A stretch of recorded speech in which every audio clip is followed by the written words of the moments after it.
शुभ प्रातः बच्चों, 8वीं कक्षा में आप सबका स्वागत है। मैं हूं आपकी संस्कृत अध्यापिका ज्योतिका कपूर। चलिए आज का कार्य प्रारंभ करते हैं। बच्चों, आज हम करेंगे चतुर्थ पाठा संस्कृतस्य महत्वम का अभ्यास कार्य। पहला प्रश्न देखते हैं। पृष्ठ संख्या 14। प्रश्नानाम उत्तराणि लिखत। विश्वस्य प्राचीनतमा भाषा का। विश्व की प्राचीन भाषा कौन सी है? उत्तर है विश्वस्य प्राचीनतमा भाषा संस्कृत भाषा अस्ति। खा भाग को देखते हैं। वेदा कति सन्ति। वेद कितने हैं? के चा ते। और कौन कौन से हैं? वेदा चत्वारा सन्ति। वेद चत्वार यानी कि 4 हैं। ते सन्ति वे हैं। ऋग्वेदा यजुर्वेदा सामवेदा अथर्ववेदश्च। ऋग्वेद, यजुर्वेद, सामवेद और अथर्ववेद। गा भाग के प्रश्न को देखिए। संस्कृत भाषायाम अन्य के ग्रंथा लिखिता सन्ति। संस्कृत भाषा में और दूसरे कौन कौन से ग्रंथ लिखे हैं? गा का उत्तर संस्कृत भाषायाम रामायणम, महाभारतम, भगवद गीता, चत्वारो वेदा, रघुवंश महाकाव्यम, कुमार संभवम, शिशुपाल वध महाकाव्यम चा लिखिता सन्ति। संस्कृत भाषा में रामायण, महाभारत, भगवद गीता, चारों वेद, रघुवंश महाकाव्य, कुमार संभव और शिशुपाल वध महाकाव्य लिखे हैं। संगणक यंत्राय संस्कृत भाषा उपयुक्ततमा अस्ति। कथम? कंप्यूटर के लिए संस्कृत भाषा उपयुक्त है। कैसे? संस्कृत भाषाया वैशिष्ट्यम यत् यथा उच्चारणम तथा लेखनम। संस्कृत भाषा की विशेषता है कि जैसा उच्चारण वैसा ही लेख।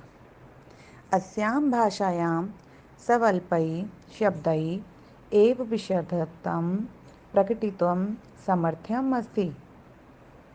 इस भाषा में थोड़े से शब्दों में ही विशाल अर्थ को प्रकट करने की समर्थता है।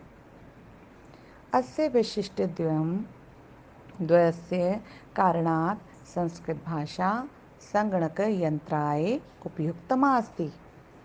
इन्हीं दोनों विशेषताओं के कारण संस्कृत भाषा कंप्यूटर के लिए उपयुक्त है।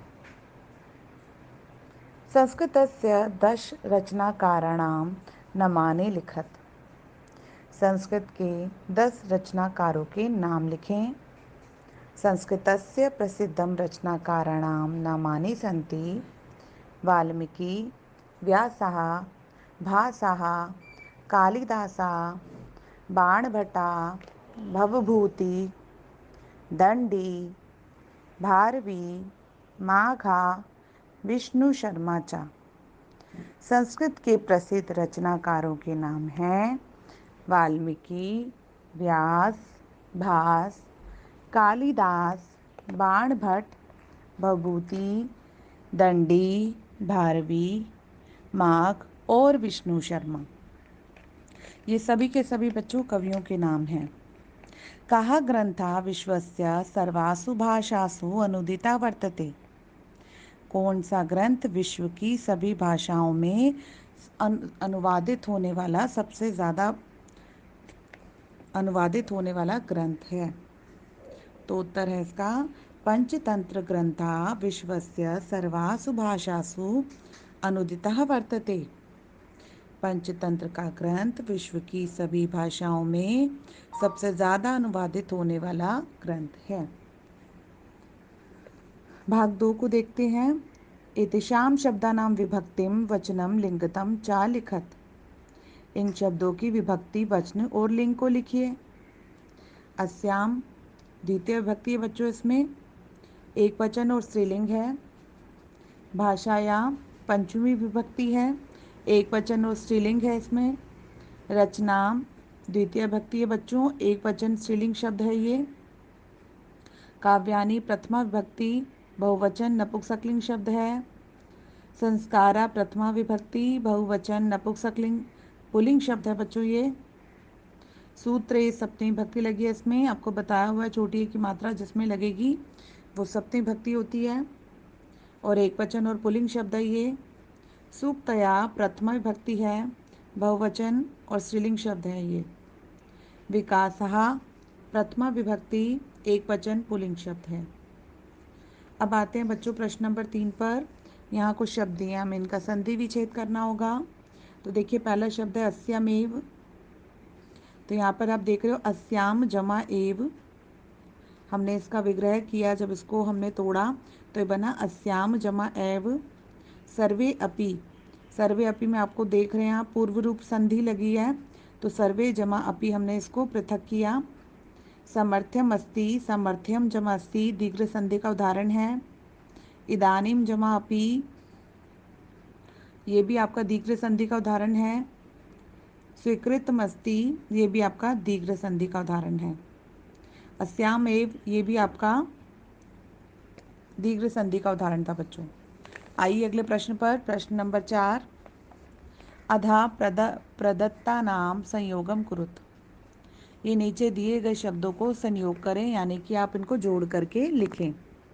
अस्याम जमा एव, तो अस्यामेव, यह भी पीछे तीसरे प्रश्न में भी आया था बच्चों, तो हमने जोड़ करके लिख दिया अस्यामेव। संस्कृत भाषायाम जमा एव, तो संस्कृत भाषा येव बन जाएगा बच्चों।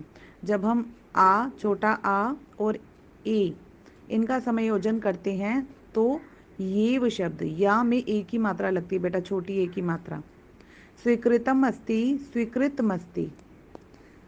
वाक्य में वाक्येव, यहाँ पर आप देख रहे हैं जब छोटा आ और ए ये दोनों का समायोजन होता है तो ए, छोटी ए मात्रा लगती है, तो ध्यान दीजिएगा इसको।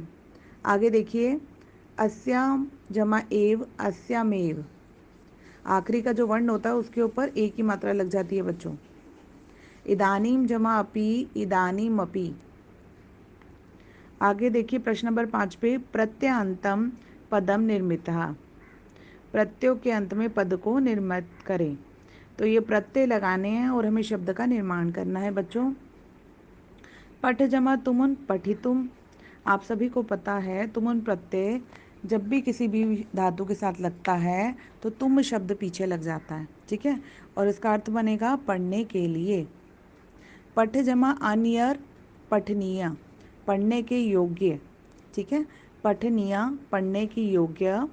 अनियर हमने लगाया, अनियर प्रत्यय, तो यहाँ पर निय शब्द बन जाता है जब भी अनियर प्रत्यय को आप समायोजन करें किसी धातु में। पठ जमा कत्वा, पठित्वा, तो पढ़ करके। भू जमा तुमुन, भवितुम, भू आपको पता है भव धातु होती है बच्चों, तो भव धातु का बन जाएगा भवितुम। भू जमा कत्वा, भूतवा, भवितुम का अर्थ होगा होने के लिए और भूतवा का होगा हो करके। पा जमा तुमुन, पातुम, पीने के लिए।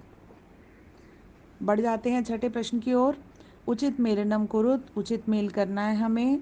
पहला शब्द दिया है ऋग्वेदा, तो यहाँ पर हमें सबसे पहला, आपको पता है संसारस्य प्राचीनतमा ग्रंथा ही ऋग्वेद है, तो इसके साथ इसका योजन करवाएंगे, इसके साथ इसको मिला देंगे।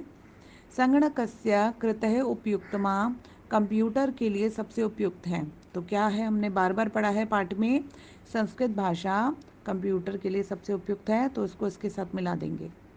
माघा शिशुपाल वध महाकाव्यम, आप सभी जानते हैं माघ ने शिशुपाल वध महाकाव्य की रचना की है। सबसे आखिरी, संस्कृत भाषा विश्वस्य प्राचीनतमा भाषा अस्ति, संस्कृत भाषा विश्व की प्राचीन भाषा है। आइए प्रश्न नंबर 7 पर। वाक्यानि शुद्धानि कुरुत, वाक्यों को शुद्ध करके करें।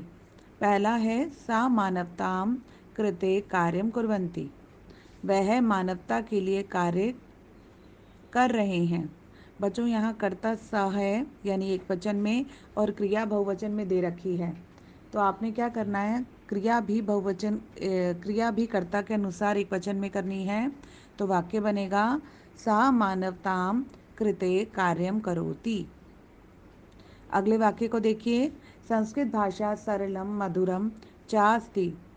संस्कृत भाषा सरल और मधुर है, तो इसका उत्तर बनेगा संस्कृत भाषा सरलम मधुरम चास्ति। बच्चों इस वाक्य में कोई त्रुटि नहीं है, मगर हमने चा अस्थि का समायोजन कर दिया, इसको संयोग कर दिया, इसका संधि कर दिया, तो इसको चा अस्थि बना दिया।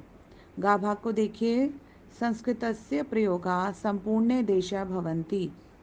संस्कृत का प्रयोग संपूर्ण देश में होते हैं। तो संस्कृतस्य जो शब्द है बच्चों, ये एक वचन में है और भवन्ति होगा होते हैं। संस्कृत का प्रयोग आप सभी जानते हैं, संस्कृत का प्रयोग ये एक वचन में हुआ, तो हमें इसका जो क्रिया है वो भी एक वचन में करनी होगी कि संस्कृतस्य प्रयोगः संपूर्ण देशा भवति। तो भवन्ति ना होकर के भवति होगा। संस्कृत का प्रयोग संपूर्ण देश में होता है।